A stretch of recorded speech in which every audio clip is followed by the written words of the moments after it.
इमाम गजाली फरमाते हैं जो 40 दिन अल्लाह की रजा के लिए मस्जिद के अंदर झाड़ू लगा दे उसकी कब्र में कभी अंधेरा नहीं होगा। हजरात गिरामी, अब्दुल मुत्तलिब काबे की सफाई करने के लिए आए हैं। एक शख्स को काबे के साए में रोता हुआ देखा, पूछा कि तुम रो क्यों रहे हो? बोले कि मैं इसलिए रो रहा हूँ कि मैं आपके दर का भिखारी हूँ, आपसे कुछ मांगने आया हूँ। आपने फरमाया मैं भीख दरवाजे पे नहीं देता हूँ बल्कि अंदर घर में बिठा करके देता हूँ। साथ लेकर के आए, दरवाजा घर के अंदर लेकर के गए, पानी पिलाया, उसके बाद कहा बताओ क्या मांगना चाहते हो?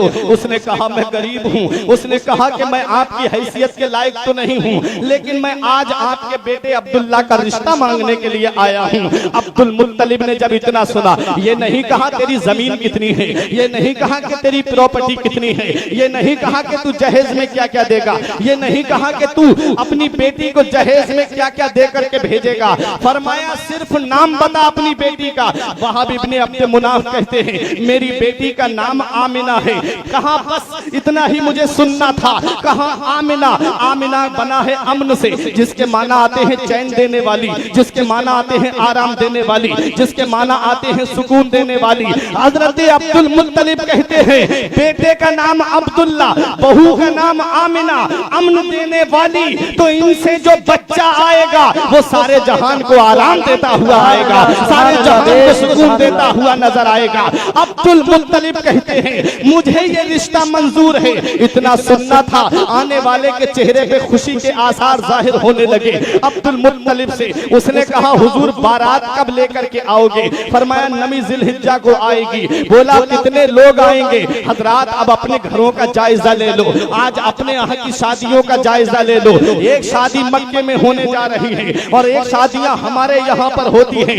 हजारों की तादाद में बारात लेकर के जाते हो, 500 की तादाद में बारात लेकर के जाते हो और शादी से पहले हमारे घरों का हाल ऐसा हो गया है कि जो बिचपई होता है, जो बिचौलिया होता है, वो कम से कम 1 महीना या 1.5 महीने तक कभी बेटी के यहाँ पर जाकर के खाता है, कभी बेटे के यहाँ पर जाकर के खाता है। फिर उसके बाद में कहता है कि उसके लड़के की बहन देखने के लिए आएगी, लड़के का बहनोई देखने के लिए आएगा, लड़के की माँ देखने के लिए आएगी, लड़के का खालू या फूफा देखने के लिए आएगा, तब कहीं जाकर के रिश्ता पक्का होगा।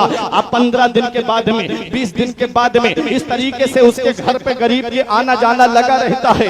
250 रुपए कमाने वाला गरीब, 500 रुपए की मजदूरी करने वाला गरीब अपने घर में आने वाले मेहमानों की मेहमान नवाजी में किसी कदर की कमी नहीं छोड़ता है, बल्कि उस गरीब के अपनी हैसियत के मुताबिक मेहमान नवाजी करता है। लेकिन 1-1.5 महीने तक ऐसे ही खाने पीने का सिलसिला चलता रहता है, कोई जवाब नहीं मिलता है। जिसकी 4-5 बेटियां हैं उस गरीब को रात में नींद नहीं आती है।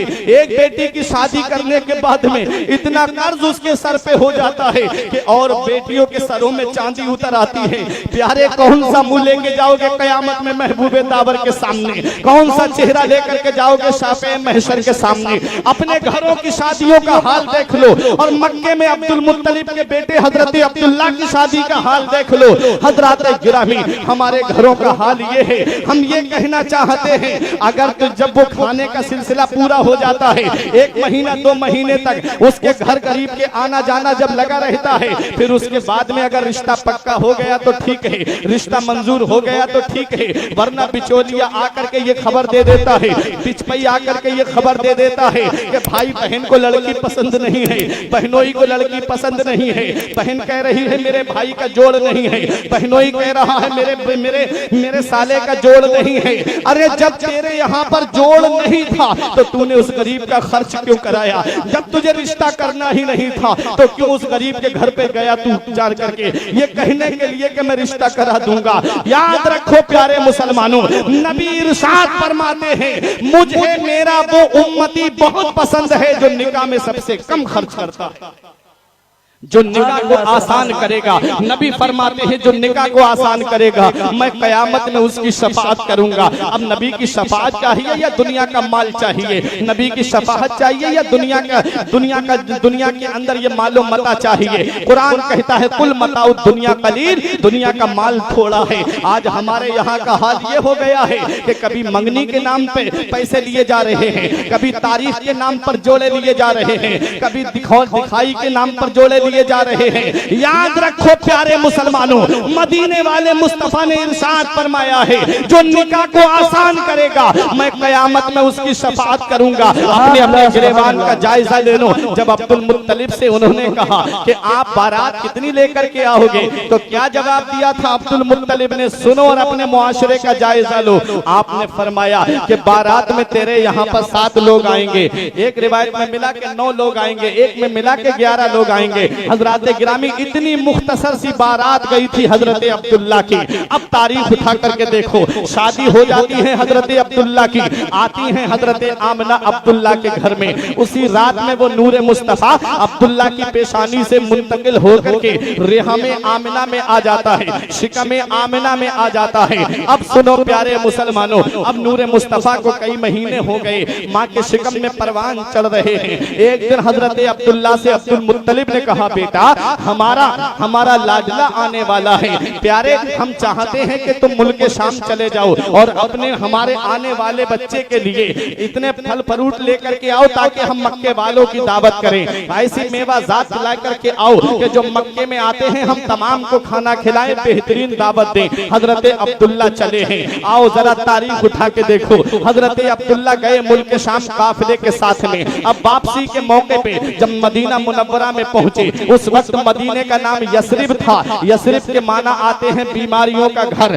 हजरत गिरामी मदीना तो मेरे नबी के कदमों की बरकत से बना है, मदीना तो मेरे नबी के पाए मुबारक की बरकत से बना है। हजरत गिरामी हजरत अब्दुल्ला गए हैं, नूरे मुस्तफा हजरत आमना के शिकम में परवान चढ़ रहा है। हजरत अब्दुल्ला की तबीयत खराब हो गई। जब हजरत अब्दुल्ला की तबीयत खराब हुई, काफिले वालों से कहा ये सामान मेरा मक्के लेकर के चले जाओ। मेरे वालिद से कहना हो सकता है कि मैं अब आपके पास में ना आ पाऊं, लेकिन मेरे आने वाले बच्चे की आमद पर दावत में कोई कमी नहीं रहना चाहिए, खुशी का इजहार होना चाहिए। हजरत अब्दुल्ला मदीने मुनव्वरा में इंतकाल कर जाते हैं। हजरत अब्दुल्ला इस दुनिया ज़ाहिरी से पर्दा कर जाते हैं। अब जरा तारीख उठा करके देखो, चंद दिनों के बाद में हजरत आमिना ने अब्दुल मुत्तलिब से कहा अब्बा जान अब्दुल्ला की कोई खबर नहीं आई, अब्दुल्ला अभी तक नहीं आए हैं। हजरत अब्दुल मुत्तलिब ने कहा काफिला आएगा मैं उससे पूछूंगा। काफिले के लोग आए, सामान अब्दुल मुत्तलिब के सामने रख दिया।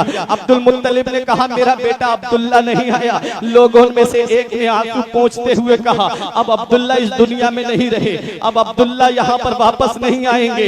इतना सुनना था, अब्दुल मुत्तलिब सर पकड़ करके बैठ जाते हैं, सामान लेकर के घर जाते हैं। हजरत आमना खबर का इंतजार कर रही थी। मेरे आका हुजूर सल्लल्लाहु अलैहि वसल्लम अपनी माँ के शिकम में परवान चढ़ रहे हैं, नूरे मुस्तफा परवान चढ़ रहा है।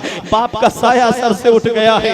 जरा तारीख तो उठा के देखो, आज इस्लाम हम तक बड़ी आसानियों से पहुंच गया है। नहीं प्यारे, इस्लाम बड़ी कुर्बानियों के बाद पहुंचा है, इस्लाम बड़ी परेशानियों के बाद हम तक पहुंचा है। हजरत आमिना ने जब हजरत अब्दुल मुत्तलिब को आते हुए देखा, कहा बाबा क्या खबर लेकर के आए हो मेरे अब्दुल्ला की? अब्दुल मुत्तलिब कहते हैं बेटी कैसे कहूँ, मुझे बयान नहीं कर पा रहा हूँ। अब्दुल मुत्तलिब से कहा बताइए ना बाबा। हजरत अब्दुल मुत्तलिब ने कहा बेटी अब अब्दुल्ला इस दुनिया में नहीं रहे, अब अब्दुल्ला नहीं आएंगे। इतना सुनना था, हजरत आमना की आंखों के तले अंधेरा आ गया।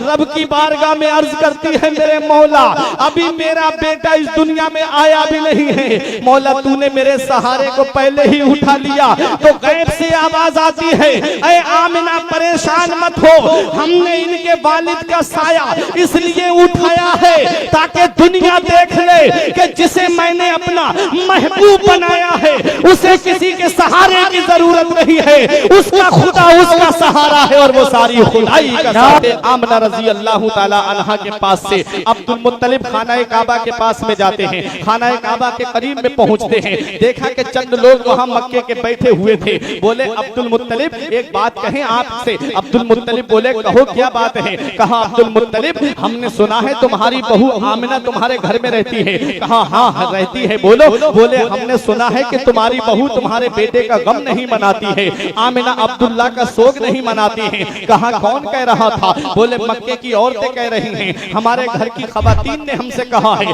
हजरत गिरामी हजरत अब्दुल मुत्तलिब अपना सर झुकाए हुए खाना काबा के करीब से अपने घर पे आते हैं। हजरत अब्दुल मुत्तलिब की बीबी थी जिनका नाम फातिमा था। उन्होंने देखा शौहर का चेहरा मुरझाया हुआ है। बोली क्या बात है अब्दुल मुत्तलिब, आज कैसे तुम अफसोस में नजर आ रहे हो। अब्दुल मुत्तलिब ने कहा मक्के में किसी की हिम्मत नहीं जो एक जर्रा बराबर बात अब्दुल मुत्तलिब से कह दे, लेकिन आज बहू की वजह से मैं शर्मिंदा हो गया, आज बहू की वजह से मेरा सर नीचे झुक गया। बोली बात क्या है। कहा बात ये है कि मुझसे उन लोगों ने शिकायत की है कि उनके घर की औरतों ने कहा है कि आमिना अब्दुल्ला का गम नहीं मनाती, आमिना अब्दुल्ला का सोग नहीं मनाती। कहा कैसे कह रहे हो। बोले उनकी औरतों ने खबर दी है कि आमिना जिस गली से गुजर जाती है वो गली खुशबू से महक जाती है, वो गली खुशबू से मुअत्तर हो जाती है। हजरत गिरामी हजरत अब्दुल मुत्तलिब कहते हैं तुम पूछो आमिना से क्या वो खुशबू लगाती है। अब्दुल मुत्तलिब की बीबी ने कहा मैं नहीं पूछ सकती। 2-3 दिन पहले मैंने आमिना से ये सवाल करने के लिए मैं करीब गई थी, तो आमिना से मैं कुछ कहना चाहती थी कि आमिना की पेशानी से एक नूर निकला, मेरी पेशानी पे लगा और मैं वहीं बेहोश हो गई। न दिन का पता चला न रात का पता चला। मेरे अंदर हिम्मत नहीं है कि मैं आमिना से कोई सवाल करूं। आमिना के साथ जाकर के आप ही सवाल कीजिए। आए अब्दुल मुत्तलिब बोले बेटी आमिना एक बात हम आपसे पूछें। बोले पूछो अब्बा जान क्या बात है। कहा बेटी क्या तुम अब्दुल्ला का गम नहीं मनाती, क्या तुम अब्दुल्ला का शोक नहीं मनाती। हजरत आमिना ने इतना सुना, कहा अब्बा अब्दुल्ला के गम की बात करते हो, जिस दिन से अब्दुल्ला के विसाल की खबर सुनी है न तो दिल को नींद, न तो दिन को चैन है, न तो रात को आराम है।